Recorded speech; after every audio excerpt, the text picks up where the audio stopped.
here. It's always great to have you along with us for the ride. And we've got our next guest from the Libra Initiative. He's the Deputy Director of Grassroots Operation in Arizona. Jonathan Soto Robles is with us. Jonathan, welcome to the show. Good to have you with us. Bill, thanks for having me. Well, I want to talk about this big, beautiful bill, from a Hispanic perspective, because the left is saying that this is a loser, for the Hispanics. And you have been studying this and breaking it down. So I think it's really important to get more of an objective report, the whole truth and nothing but, as we like to say, right? Yeah, absolutely, absolutely. Yeah, and as we know, this bill is now in the Senate, and so Mhm. we're hoping to get some results from them. And so, when it comes to the bill, it's fascinating because obviously the left drives at the same narrative that they always do, which is tax cuts are for the rich; they don't benefit anyone. That government needs to actually be increasing spending and giving more to others rather than really looking at the individual and empowering them to make those decisions for themselves. But Mhm. to the core of this bill, really, when we look at the one of the biggest parts, and that is the 2017 provisions of the Tax Cuts and Jobs Act, Right. which Correct. is a massive tax cut to the middle class. If these are not extended, we would see about $4.5 trillion in tax increases in our economy.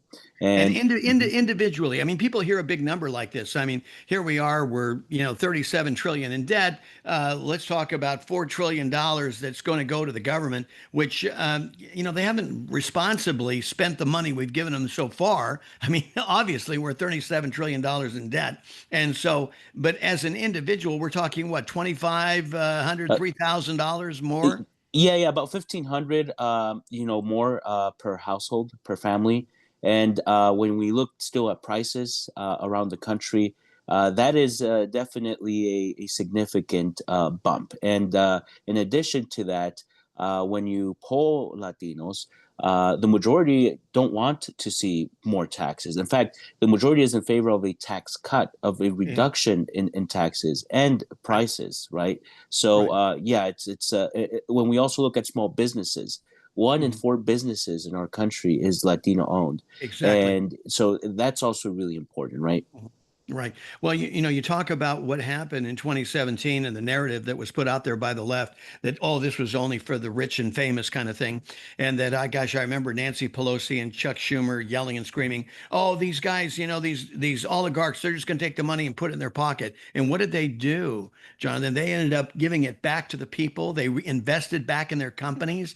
People got bonuses that weren't going to get bonuses. I mean, it really slammed in the face of this false narrative that was put out there by the left.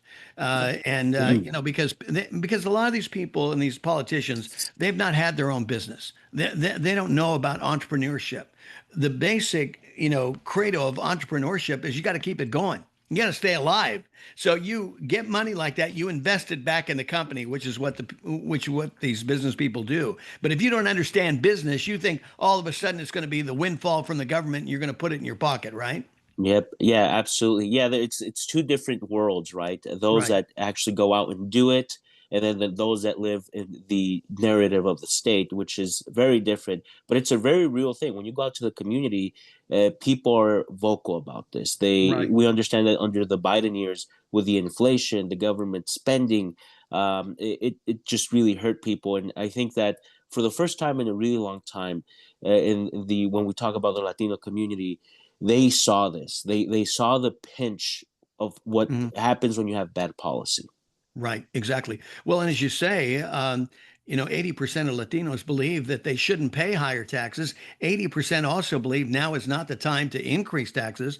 But I would like to have another, subordinate question to that is that do they see the spending that government is doing as more an issue of priority, that the priorities are messed up, that we're spending money in the wrong direction, that we could invest in our country and Americans, regardless of background, more prudently and more effectively, as you say, to empower them to do what they want to do and go out there and be productive, not to be, forced on government cheese and government subsidies, right? Right. No, absolutely. Yeah. And right in line with what you just expressed, the majority of Latinos also agree that government spending is excessive, but most importantly, going into areas that they don't think is beneficial to the country and to voters. And Mm, so that really comes also down to one of the really big principles that has driven the demographic in our country, which is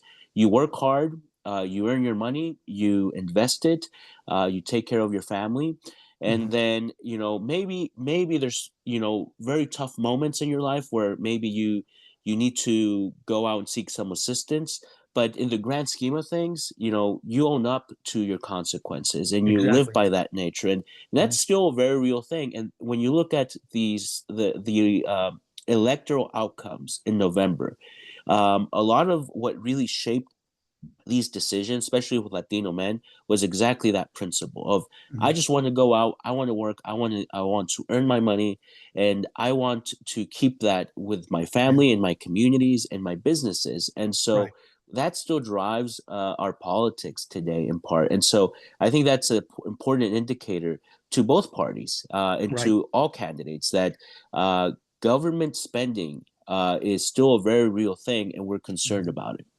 Well, the people overall just want a fair shot at being successful. Jonathan, to your point, the other thing is that's really upsetting them is that what happens when government spends money, they don't spend money to help people. They spend money to help themselves and to pay off political debts. If you look at how much money the Biden administration spent, and if you did an analysis, there needs to be an audit done on the monies that was spent to see how much of that went to pay off political debts. During the Obama years, you may not be aware, but what was analyzed at one point was his bundlers that got him elected. For every dollar that they put into the coffers for his election campaign, do you know how many dollars they got ROI from that?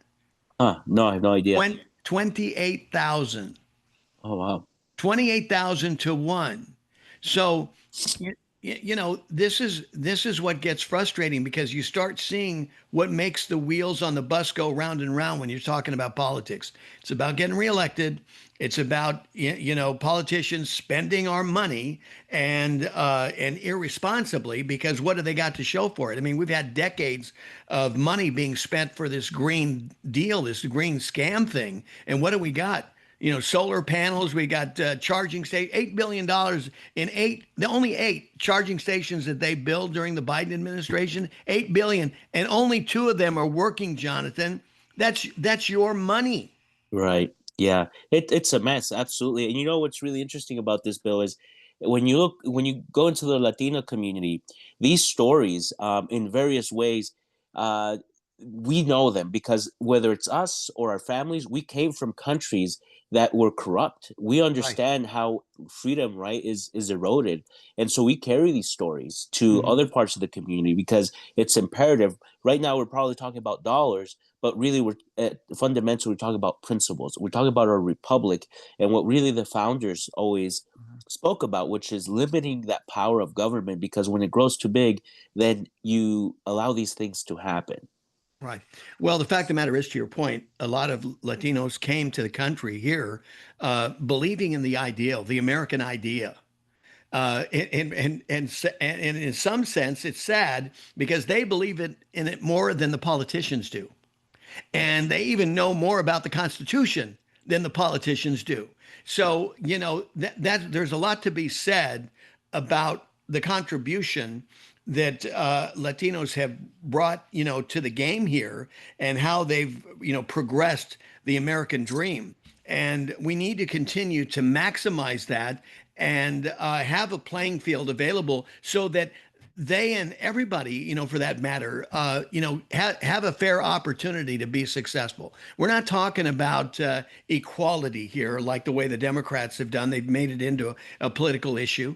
I mean, look at there's certain things that just aren't. You're not going to compete against LeBron James. You're not a gifted basketball player. Maybe you are. I didn't know about it, but by and large, I mean, there are people have certain gifts and talents that are specific to them, and you can't equal that out. I mean, what are you going to do? You're going to go and handicap these basketball teams, for example, and say, all right, the Lakers are going to play against this team, and they're already 20 points behind before the buzzard went off because we got to make it equal, right? It's Right. ridiculous. It doesn't happen Yeah. that way. Right.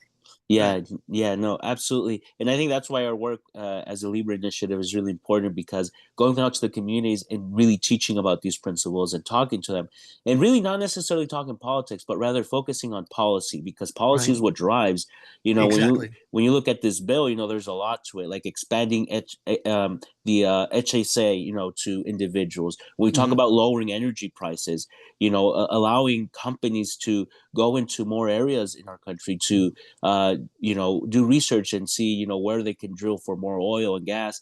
Hmm. That gives good results. It's not the Right. narratives. Politicians can make us feel nice, but if it's not in the policy, it doesn't mean anything. And so it's imperative that we understand that as communities so we can Right. drive at real and effective change.